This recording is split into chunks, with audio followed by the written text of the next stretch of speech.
La gestion des programmes de Gabon Télévision intéresse le Conseil national de la communication, raison de l'audition ce matin du directeur général adjoint de la RTG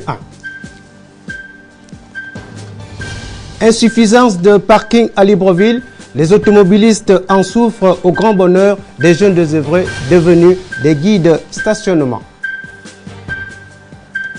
Bienvenue à tous et pour cette principale édition d'information de la soirée sur notre chaîne. Réhabilitation de la route nationale 1, le projet prend forme sur le tronçon Toum-Kango. Le constat de Bienvenue Miko d'Igor Ovunza de la presse présidentielle. Du Gabon, nous y sommes, précisément sur l'axe Toum-Kango. L'effort de développement ici est perceptible. Le projet intègre la rénovation complète de l'infrastructure. Premier résultat, sans commentaire.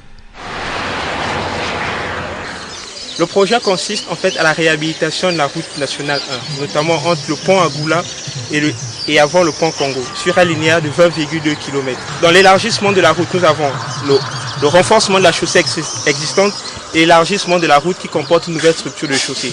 Notamment dans cette nouvelle structure de chaussée, nous avons mis en œuvre la quantité de latérite nécessaire qu'il fallait, plus de 110 000 tonnes de GNT, communément appelé gravier, en couche de fondation, et plus de 90 000 tonnes d'asphalte, communément en couche de roulement, grave bitume et béton bitumineux. Avec toutes les commodités, la nouvelle structure, sur les 3 premiers kilomètres de ce tronçon routier, s'offre comme un régal, un véritable billard pour les automobilistes. Nous avons sur ce linéaire plus de 50 ouvrages hydrauliques qui correspondent à un linéaire de 600 mètres. Sur ces plus de 50 ouvrages hydrauliques, la majorité ont été refaits et d'autres ouvrages ont été ajoutés afin de maintenir la structure de la route pour ne pas avoir de malfaçon dans l'eau. Le projet, démarré en novembre 2012, devrait supporter 80% du trafic routier. Il s'achève cette fin du mois d'août, avec en plus la mise aux normes de la nouvelle structure comme jamais auparavant. Nous sommes en train de faire les caniveaux en V. Ouais, de 2,50 sur 1 mètre de l'autre côté et 90 de l'autre côté. Et ça permet d'évacuer l'eau à la rivière. À l'image de ce tronçon routier en pleine émergence, 3600 km de route devraient être bitumés sur toute l'étendue du territoire d'ici l'année 2016. Sur ce linéaire, nous avons plus de 7 km de fossés bétonnés, 11 km de glissières de protection des ouvrages hydrauliques, des poteaux haute tension et basse tension. Dans un pays qui dispose de 9170 km de route, la modernisation de l'infrastructure routière est une priorité pour le chef de l'État. Un élément essentiel du dispositif socio-économique pour un Gabon émergent à l'horizon 2025. Quand le malheur des uns fait le bonheur des autres, à Libreville, l'insuffisance des parkings gêne énormément les automobilistes. En revanche, plusieurs jeunes désœuvrés ont développé une activité de guide en stationnement. Caroline Medoum Owono et John Michel Boudéa ont sillonné quelques grandes artères de la capitale gabonaise. Il n'y a pas de sot métier, mais de sots gens. L'adage est bien compris par ces jeunes qui ont décidé de se prendre en charge en aidant les automobilistes à trouver des places pour garer ou stationner leurs véhicules. Au centre-ville, ça me fait plus de 7 ans. On essaie un peu d'orienter les gens quand ils viennent pour trouver des places. On les trouve des places et par rapport à ça, on prend ici soin des véhicules. Il y a des moments quand ça marche bien, tu peux rentrer avec 10 000, 8 000, 12 000, 15 000, je pas honte. Au centre-ville, l'absence de parking se pose avec acuité. Le service rendu par ces jeunes ou usagers est apprécié à sa juste valeur. Non, si ils ont commencé à orienter les voitures pour stationner, c'est une bonne chose. C'est une bonne chose. Il faut qu'ils soient comme ça partout pour nous aider quoi. C'est des bonnes guerres parce que les enfants cherchent quoi manger. Les enfants sont obligés de réfléchir, chercher qu'est-ce qu'il faut faire. Mieux vaut ça que d'aller braquer. Le métier de ses compatriotes pourrait être révalorisé dans les jours à venir avec le projet de création de parking à Libreville. La mairie doit créer les parkings là où il n'en existe pas. En attendant la mise en œuvre du projet, ces jeunes continuent de gagner leur pain à la sueur de leur front. Merci Caroline. La cellule communication gouvernementale a organisé un café communication ce matin. Le thème retenu pour cette rencontre des professionnels de la communication est la politique sociale du gouvernement. Deux experts français, Bruno Desnoël et Thierry Sauzé, étaient les principaux animateurs de ce premier café, comme nous y reviendrons en détail au cours de nos prochaines éditions. Le Premier ministre, chef du gouvernement, Daniel Onando, a reçu les différents acteurs impliqués dans l'organisation de l'Assemblée générale, la première du genre du réseau des organisations de la société civile pour l'économie verte en Afrique centrale, ROCEVAC, au centre des intérêts, faire le point des assises de la capitale gabonaise. Reportage pour la presse de la presse primature, David Essumeya et Alain Sergeyen. La valorisation de l'économie verte, préoccupation majeure de nos gouvernants, organismes internationaux et la société civile. En marge des assises de l'Assemblée générale, la première du genre du réseau des organisations de la société civile pour l'économie verte en Afrique centrale, les principaux acteurs impliqués dans cette initiative sont venus faire le point au Premier ministre et chef du gouvernement, le professeur Daniel Onando, sur cette problématique au cœur de la rencontre de Libreville. Nous avons tenu à le voir pour lui exprimer nos remerciements, pour avoir soutenu, s'être impliqué à l'organisation de cette réunion et en même temps pour lui exprimer notre attachement au projet. Nous, en tant que CAC, c'est notre obligation puisque l'une des missions de la CAC, vous savez, c'est la protection de l'environnement. Le développement durable passe inéluctablement par la préservation de nos ressources naturelles, d'où l'appui de l'Union européenne. Pour nous, c'est extrêmement important d'accompagner la création de ce réseau qui, pour nous, est un maillon de plus dans cette chaîne importante de la vision commune de l'Afrique centrale sur les questions d'environnement, de développement durable. Le réseau des organisations de la société civile pour l'économie verte en Afrique centrale, principal artisan de ces retrouvailles, son président exécutif s'en explique. L'Afrique centrale, sur les questions d'économie verte, qui impliquent à la fois les populations autochtones, à la fois les questions de croissance, les questions d'équilibre, de partage, et même les questions de conflit, on pourra dire que nous avons là mis en place un agenda sur lequel nous allons avoir des engagements parce que nous allons être appuyés à la fois par la CEAC qui recevra des fonds du partenaire traditionnel qui est l'Union européenne, mais il nous revient à nous de faire donc de la reddition des comptes, s'assurer que les choses se passent pour le mieux aussi, mais surtout, comment faire en sorte que nous puissions tirer profit de nos ressources naturelles. Les travaux de la capitale gabonaise doivent déboucher sur la déclaration dite de Libreville dans la perspective du sommet Afrique-États-Unis où 47 chefs d'État se retrouveront au mois d'août prochain autour du président américain Barack Obama. Le Conseil national de la communication veut mieux comprendre les mécanismes de gestion des programmes de Gabon Télévision. C'est essentiellement pour cette raison que le directeur général adjoint de la RTG, Mathieu Koumba, a été auditionné par les membres de cette institution de régulation des médias au Gabon. Reportage Frédéric Renda Mokula et Victor Mundunga. C'est dans le cadre de ces missions de contrôle et de régulation des médias que le Conseil national de la communication a auditionné ce jour les responsables de Gabon Télévision.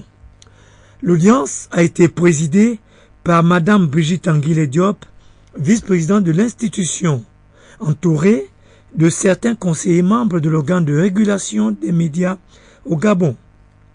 La quinquessence de cette rencontre.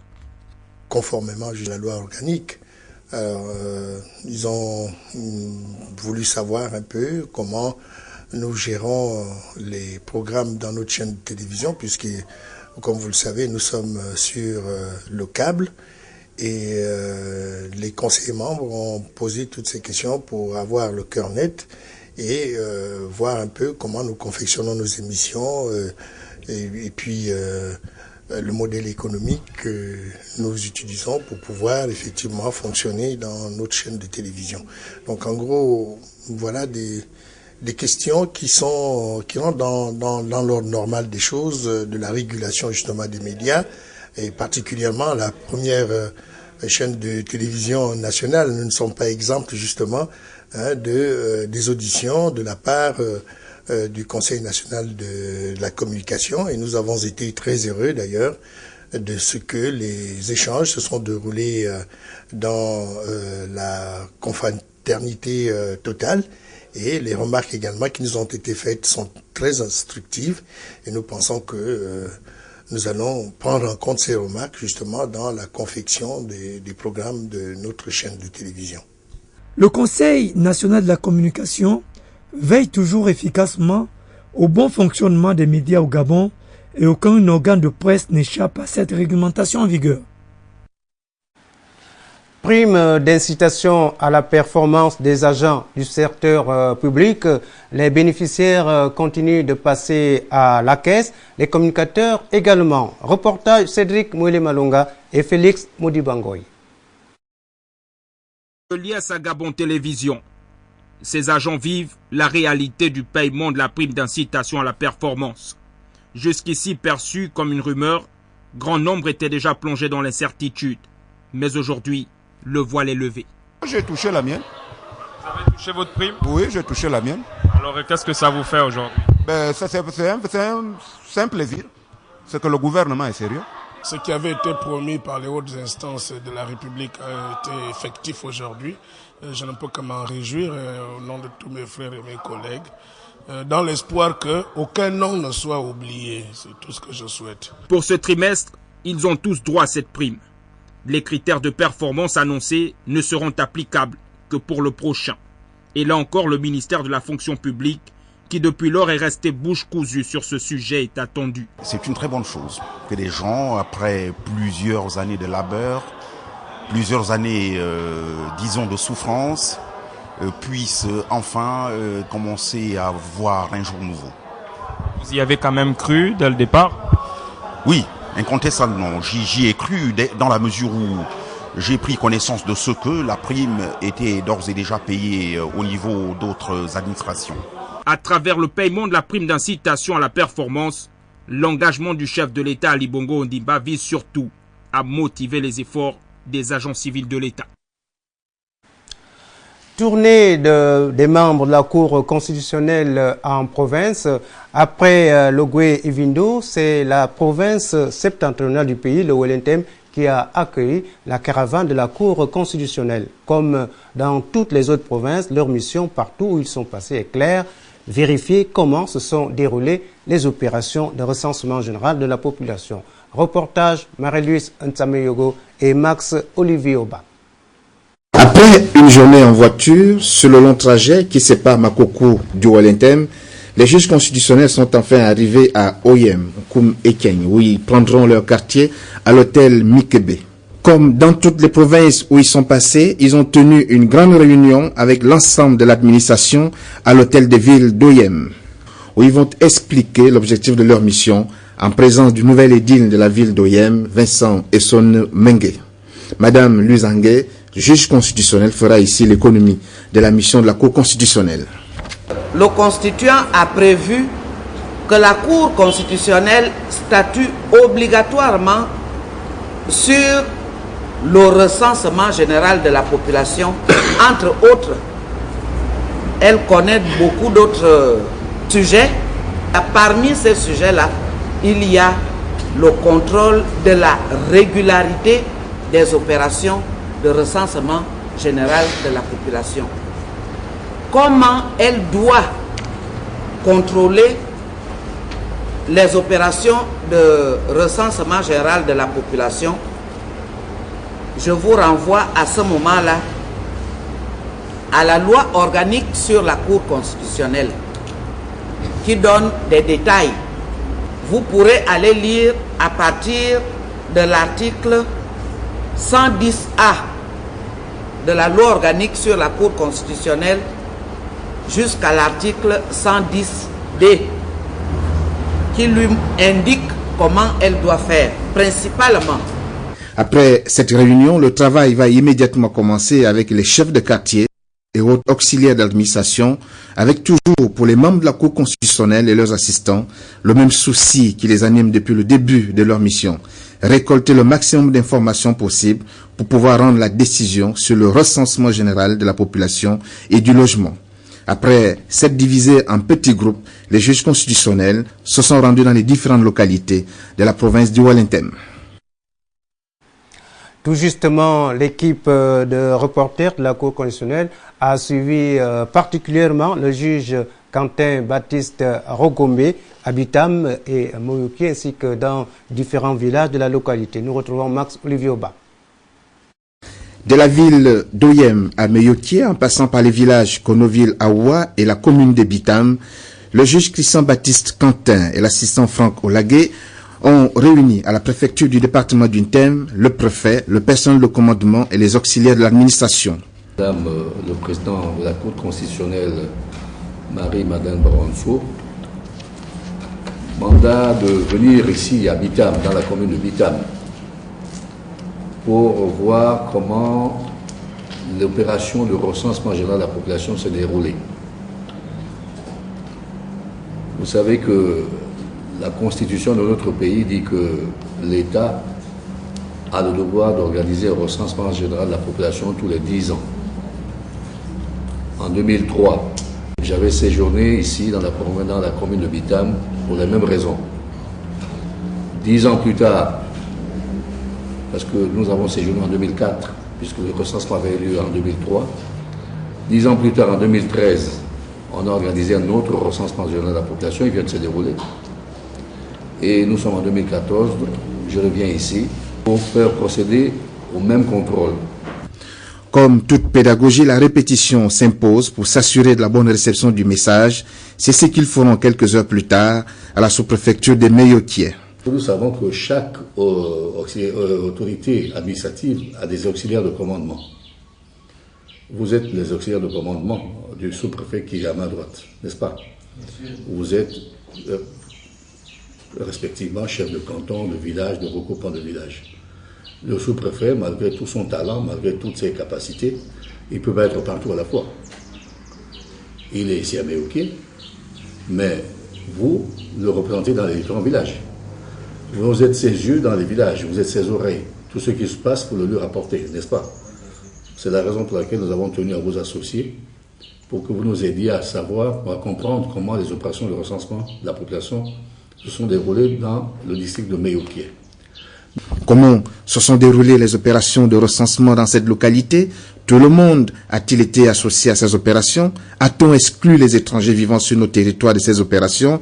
Les chefs de quartier ont tenu à dire comment les choses se sont passées dans leur circonscription. Je les ai accompagnés parce qu'ils faisaient le porte-à-porte et l'opération s'est très bien passée. Les agents recenseurs étaient passés dans mon quartier.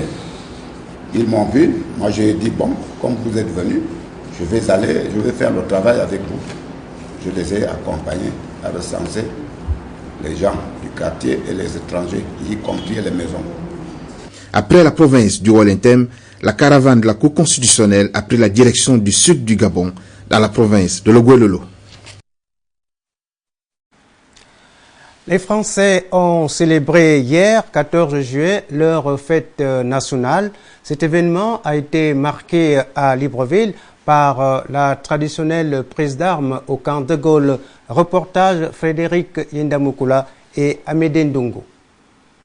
C'est le camp général de Gaulle qui a abrité les manifestations marquant la fête nationale française du 14 juillet, laquelle cérémonie militaire a été présidée par le colonel Méteille, chef de corps du 6e bataillon d'infanterie de marine, une opération statique et précise répondant à la réglementation militaire. Et après le passage en revue et l'inspection des différentes unités par le colonel Éric Roussel, commandant des forces françaises au Gabon par intérim, s'en est suivi le défilé militaire. Sous le regard bienveillant de l'ambassadeur de France au Gabon, Jean-François Desmazières, et les autorités civiles et militaires gabonaises, notamment le gouverneur de la province de l'Estuaire, Jacques-Denis Tchanga, et le maire de la commune de Libreville, Rose Christiane Osuka Raponda. Je pense qu'elle est particulière, bon, d'abord parce que, et nous l'avons dit, et je l'ai dit, il y a une transformation des forces françaises au Gabon en éléments français au Gabon, et notre mission sera dans un avenir très proche la coopération opérationnelle au profit donc des pays de la région d'Afrique centrale, mais surtout au profit des militaires gabonais. Ensuite, comme vous le savez, à Paris, ont défilé il y a quelques minutes sur les Champs-Élysées des forces françaises, mais également une délégation de militaires gabonais, et nous en sommes tout à fait ravis et honorés. L'armée française commémore à la fois le centenaire de la guerre de 1914.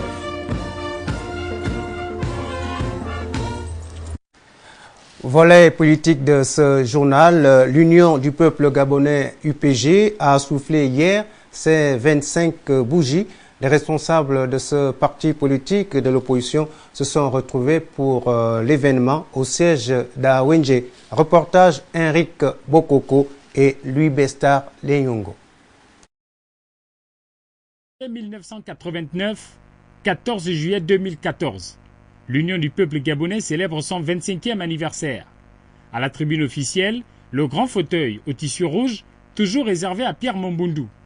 Un acte qui symbolise la présence spirituelle du feu président. Ce quart de siècle est placé sous le sceau de la force et de la maturité. Le rêve du président Pierre Mombundu ne peut pas mourir. Le rêve ne doit pas mourir. Malgré les difficultés rencontrées ici et là, l'UPG doit rester un parti ouvert selon la volonté de son fondateur, et il est temps de sortir de notre profond sommeil de presque 3 années. L'épouse de Pierre Mombundu, représentant les élus du parti, a souligné la nécessité de veiller jalousement sur cet héritage qui a pour nom l'Union du peuple gabonais. L'UPG ne doit pas être le champ clos où s'affrontent les calculs stratégiques, les intérêts personnels, les alliances de circonstances, le jeu à courte vue. Il doit continuer d'être le centre d'expression de dialogue où se dessinent les perspectives d'avenir dans un esprit constructif qui promeut le seul intérêt supérieur du parti. Une célébration qui a réuni les responsables des partis amis dans le fer de Bonaventure Ndigou Mafumbi et quelques figures phares de l'opposition gabonaise à l'image de Casimir Oyemba. Le secrétaire exécutif a quant à lui réaffirmé l'ancrage politique de l'UPG. En célébrant donc les 25 années de l'existence de notre parti, notre pensée va à l'endroit de tous ces enfants, ces femmes et ces hommes qui ont fait le sacrifice suprême de leur vie. Des querelles intestines secouent cette formation politique. Un congrès de restructuration des structures de base se tiendra très prochainement. L'annonce d'un candidat UPG à l'élection présidentielle de 2016 a été faite au cours de cette cérémonie. Une annonce saluée par les inconditionnels de cette formation politique. Alors, pendant que Mathieu Mbumba Nzengi présidait la cérémonie marquant les 25 ans de l'UPG au siège d'Awenje, les loyalistes, eux, célébraient le même anniversaire à la Chambre de commerce de Libreville. Caroline Medumo Owono et Krile Mayina y ont assisté. C'est une cérémonie sobre, rehaussée par la présence de plusieurs ténors de l'opposition gabonaise qui a marqué le 25e anniversaire de l'UPG, l'Union du peuple gabonais. Jean de Dieu Moukani Iwangu, nouveau président de l'UPG élu lors du dernier congrès de ce parti politique, a saisi cette occasion pour faire le bilan du parti. L'UPG a tenu son premier congrès ordinaire, congrès historique. L'UPG a revisité son cadre normatif pour l'actualiser et le rendre plus pérenne. L'UPG, par cette réforme du texte a reconfiguré son fonctionnement. L'UPG s'est doté d'une nouvelle direction que j'ai le bonheur d'incarner. Et l'UPG se replace au centre du débat national. La reconstruction de l'opposition, sa consolidation se fera au sein et autour de l'UPG. C'est pour cette raison qu'à la vérité, il faut sauver l'UPG pour sauver l'opposition et sauver le Gabon. Il devrait pourtant être un moment de retrouvailles pour tous les militants UPGistes, a été célébré à des lieux différents pour cause de dissensions internes. Une situation que le président Moukani a regretté. J'aurais pu vous recevoir au siège, mais le siège reste entre les mains de la minorité, que je respecte. Je n'ai pas besoin de mettre de la force. Je comprends que par la sagesse, les gens reviendront autour du parti, le seul parti qui vaille, celui que j'ai l'honneur de diriger. Le point sur l'état de la nation et la présentation du bureau directeur de l'UPG ont été également les moments forts de cette célébration. De son côté, le délégué national de l'Union des jeunes du Parti démocratique gabonais PDG se trouvait à Tchibanga à la tête d'une forte délégation. Martial Tsonga et Justin Bitégué nous en disent davantage. Guy, président de la Fédération gabonaise de football, pour assister à la finale du mondial brésilien auprès des jeunes de Tchibanga, le délégué national a commencé par présenter ses civilités aux autorités de la ville. Une visite de courtoisie qui, pour le délégué national de l'UGPDG, a tout son sens. La délégation qui m'accompagne et moi-même sommes heureux d'être à Tchibanga, puisque nous venons à la rencontre de la jeunesse de la Nyanga et de Tchibanga en particulier, et nous ne pouvions pas pénétrer la ville sans obtenir la bénédiction de l'édile de cette capitale, mais surtout avoir les clés pour pouvoir circuler librement dans la commune de Tchibanga. Et c'est donc ainsi que nous avons bien voulu nous rendre ici pour présenter nos civilités à Madame le maire, prendre quelques conseils et aussi le feu vert pour pouvoir organiser les différentes rencontres que nous aurons tout au long de notre séjour avec les jeunes. Ravi d'avoir reçu la délégation des jeunes du Parti démocratique gabonais dans ses locaux, la mairesse exprime ici sa satisfaction. Un sentiment de satisfaction et comme je le disais tantôt que monsieur le secrétaire, le camarade secrétaire national est un jeune que nous supportons beaucoup parce que il mène des activités qui boostent vraiment l'action du parti sur le terrain, surtout avec les jeunes. Donc j'ai tenu à le féliciter et en tout cas je leur ai souhaité un bon séjour dans la commune de Tchibanga. C'est devant une jeunesse attentive et captivée par son message que le délégué national a mis chacun devant sa responsabilité. Un appel au changement de mentalité et surtout à la prise de conscience des valeurs enfouies en chacun des jeunes. Quand on identifie le jeune gabonais, c'est à travers trois choses. L'alcool, le tabac et le sexe. Et j'ai parlé de responsabilité, pourquoi? Parce que être responsable, c'est d'abord une prise de conscience. Ça se passe d'abord dans la tête. C'est d'abord dans ta tête. Tu es responsable quand tu acceptes d'être mature dans ta tête. Et la maturité, c'est quoi? C'est d'abord quand tu connais, quand tu as des objectifs et des ambitions.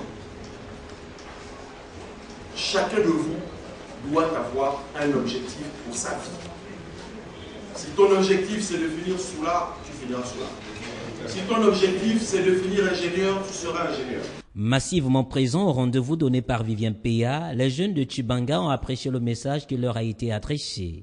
Il fallait vraiment être d'abord responsable en un mot et chercher à créer vraiment d'entreprises en nous-mêmes pour fonctionner d'une manière autonome et simple comme un oiseau qui peut voler de ses propres ailes.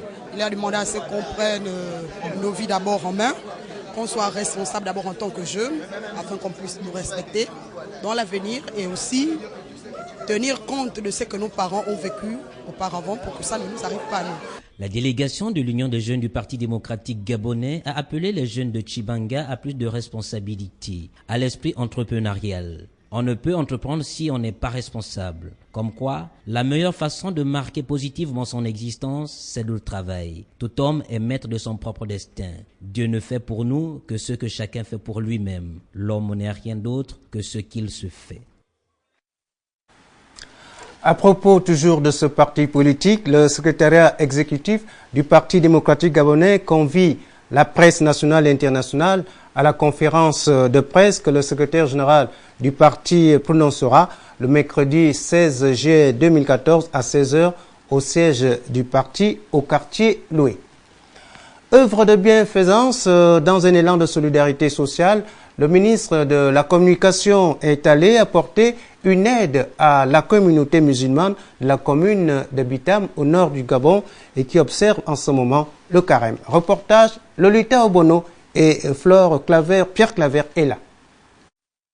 En ce mois béni du Ramadan et en signe de solidarité, de soutien et de partage, le ministre de l'économie numérique, de la communication et de la poste, Pastor Ngwanum, qui était accompagné de la présidente de l'association Défi de femmes, Malika Bongo Ondimba, est allé apporter une aide à ses frères musulmans de la commune de Bitam en cette période de pénitence, de piété et de privation. Le geste que le ministre pose met en exergue la qualité du croyant du ministre.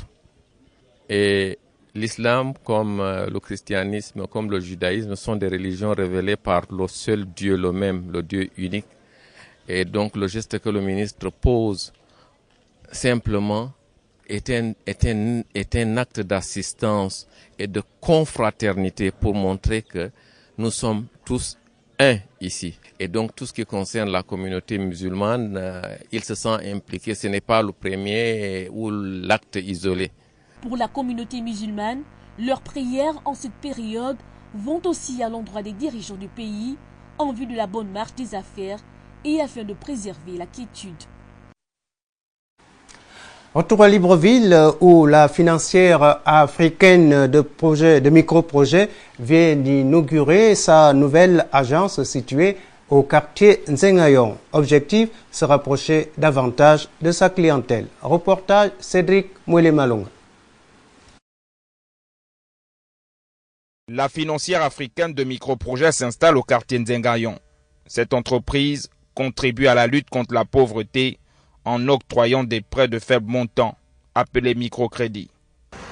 Après l'ouverture d'autres institutions bancaires, il était plus qu'opportun que notre arrondissement soit doté d'un établissement de microfinance de deuxième catégorie, qui participera à son développement économique et le bien-être des populations. L'agence que nous inaugurons aujourd'hui représente une nécessité pour nos concitoyens. C'est un service de proximité fondamental qui participe à la vitalité et au rayonnement du 6e arrondissement de la commune de Libreville. Elle a le mérite d'être accessible. Les habitants doivent pouvoir y effectuer des opérations financières simples, sans encombrement et en toute sécurité. La FINAM est une structure de proximité qui arrive à point nommé dans un quartier à forte densité de population pour satisfaire leurs besoins et contribuer à l'éclosion des commerces de proximité. Au-delà du microcrédit, la FINAM offre les facilités de dépôt, d'épargne et le service des transferts. Leader dans ce secteur d'activité, près de 50 000 inscrits dans son fichier client bénéficient de ces différents services. La FINAM s'est résolument illustrée pour l'atteinte des objectifs qu'elle s'est assignés. À cet effet, elle a mis en place une politique de son extension progressive à partir des agences, tant à Libreville qu'à l'intérieur du pays, pour mieux se rapprocher de sa cible identifiée, c'est-à-dire la grande partie de la population marginalisée par les banques commerciales. Quand je suis venue à FINAM, je me suis renseignée, on m'a ouvert un compte et comme produit, je prends les avances sur salaire, chaque 5, j'ai bénéficié de la rentrée scolaire et j'ai pris un crédit investissement. Créée en 2005, la financière africaine de microprojets est présente à ce jour dans 5 provinces du Gabon et dispose d'un réseau de 11 points de service.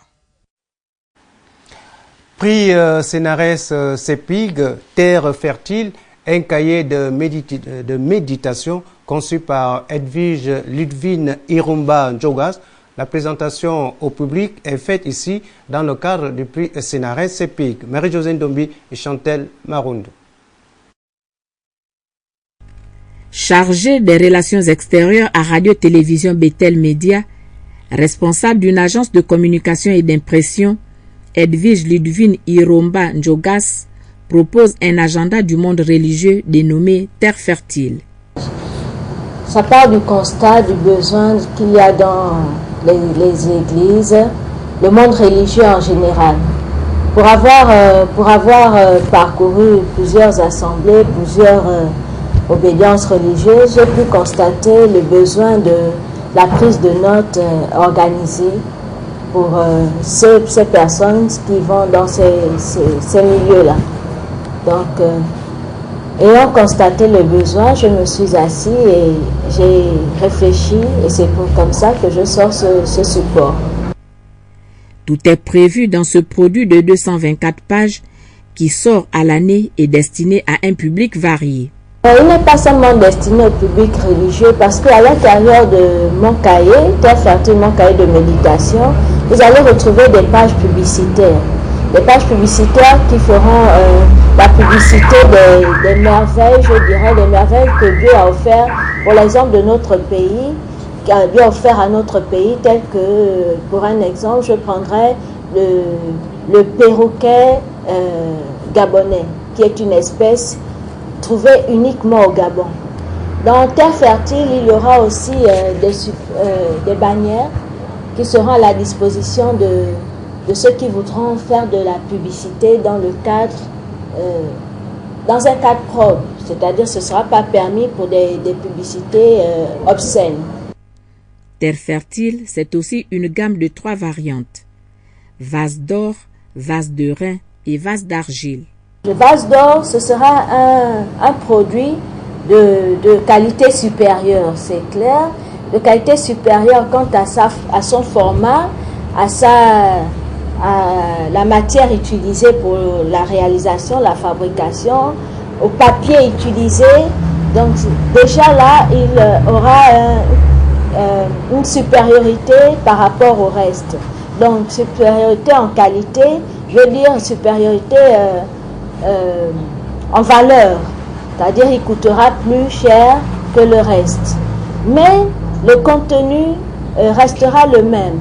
Pour Edwige Ludwine Irumba Njogas, Terre fertile est un accessoire qui va avec un élément d'élévation spirituelle.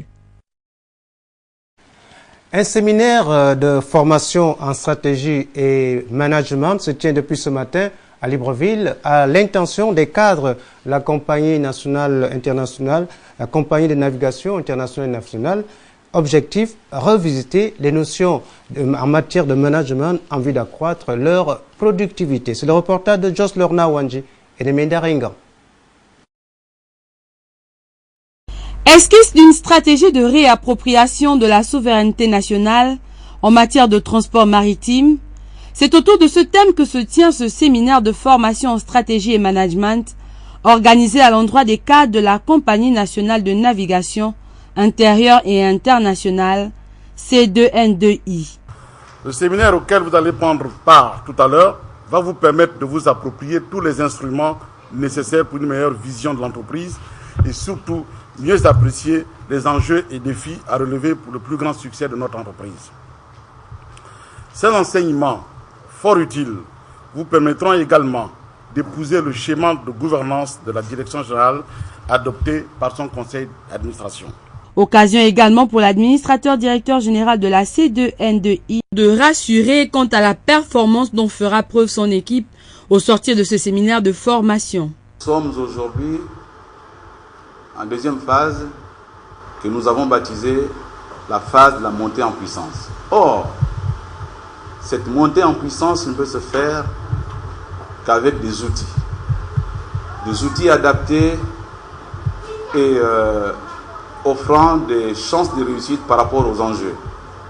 Ces premiers outils, c'est la ressource humaine.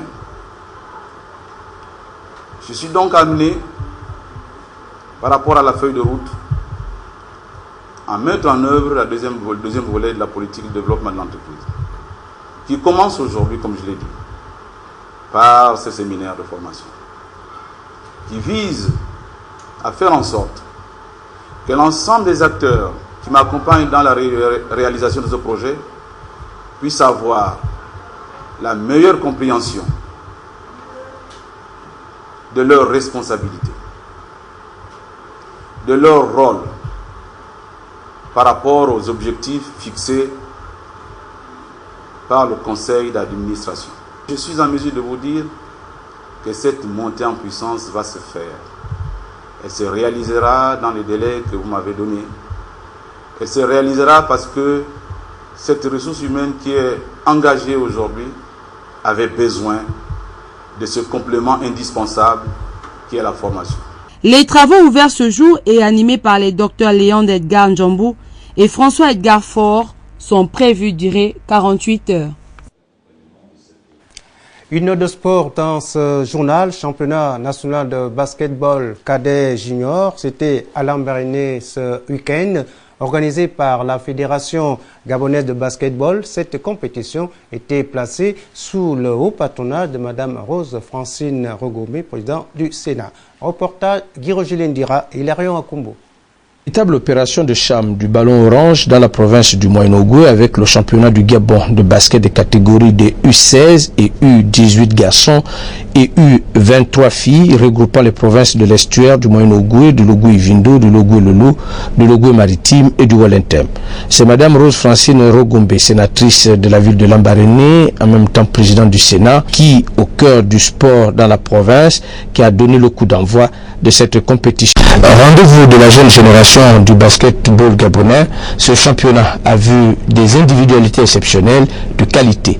D'ailleurs, le président de la Fédération gabonaise de basketball, Yvo Medouanzé, a réaffirmé à cette occasion à Lambaréné sa volonté de redynamiser ce sport depuis les jeunes catégories. Il y a de cela 2 ans, la redynamisation du basket au niveau des petites catégories, des jeunes, à travers nos différentes ligues, à travers le Gabon, c'est fait depuis une saison, voilà la deuxième. Nous pensons que nous aurons d'autres mécènes, d'autres sponsors pour poursuivre ce que nous avons entamé pour le bien-être de notre basket national. En lançant la compétition sur la terre de ses ancêtres, Mme Rose Francine Rogombe, sénatrice de la commune, a dit bonne chance à toutes les équipes et a souhaité que les meilleures équipes puissent gagner cette compétition. Des dizaines de rencontres de bonne facture vues, nous retiendrons par exemple la domination de la province de l'Ogooué-Maritime qui s'est adjugé les trophées féminins, cadets et juniors de la compétition qui encourage aussi les jeunes à la maîtrise de ce sport. Des dizaines de rencontres de bonne facture ont été vues. Nous retiendrons par exemple la domination de la province de l'Ogooué-Maritime qui s'est adjugé des trophées féminins, cadets et juniors de cette compétition. La finale junior homme a opposé l'Ogooué-Maritime à la province de l'Estuaire.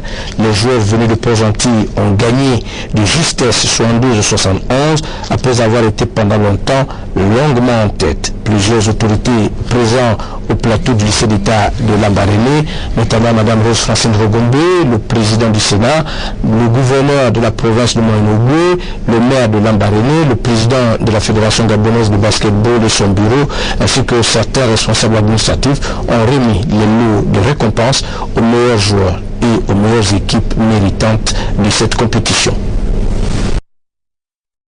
Voilà quelques nouvelles pour la fin de ce journal. Le Bureau national de l'Organisation des employés du pétrole ONEP informe ses adhérents et sympathisants de la tenue des assemblées générales selon le programme suivant. Lambaréné, 17 juillet 2014, Hôtel Azingo, 16h. Njolé, 18 juillet 2014, Mairie, 16h. Libreville, 19 juillet 2014, Champ de commerce, 16h. Gamba, 25 juillet 2014. Et puis, Serge Mikala Mundanga, secrétaire général du syndicat national des personnels de santé SYNAPS, convie les membres du dit syndicat à une grande assemblée générale extraordinaire qu'il présidera demain mercredi 16 juillet 2014 à partir de 14h à son siège au rond-point de la démocratie. Voilà, mesdames, messieurs, c'est la fin de ce journal. Merci de l'avoir regardé. Bonne soirée à tous.